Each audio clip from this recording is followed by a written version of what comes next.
ডিনারে আজ একটু অন্যরকম, যা আছে ঘরে তাই দিয়েই বানিয়ে ফেললাম মন ভরানো প্যাপায়া রাইস, সঙ্গে গরম গরম এগ অমলেট। প্রথমে কড়াইতে তেল গরম করে তাতে লবঙ্গর ফোড়ন দিলাম, এরপর যোগ করলাম আদা এবং রসুন কুচি, একটু ভেজে নেব। তারপর পেঁয়াজ এবং টমেটো অ্যাড করব, আরও একটু ভালো করে ভেজে নেব। তারপর কাঁচা গন্ধটা একদম চলে গেলে আমরা একটু লবণ অ্যাড করব, আর সবজি গাজর, অনেকটা পরিমাণে কাঁচা পেঁপে, আলু, কাঁচা লঙ্কা আর মটরশুঁটি সব কিছু একটু নেড়ে ভেজে নিয়ে আগের থেকে তৈরি করা হাফ সেদ্ধ রাইস এখানে অ্যাড করব।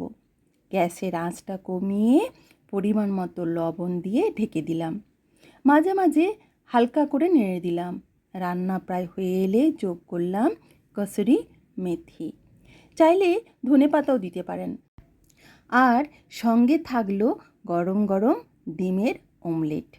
সিম্পল ইনগ্রিডিয়েন্টস, আর ডিনারটা আজ একদম মন ভরে গেল প্যাপায়া রাইস আর সঙ্গে এগ অমলেট খেয়ে।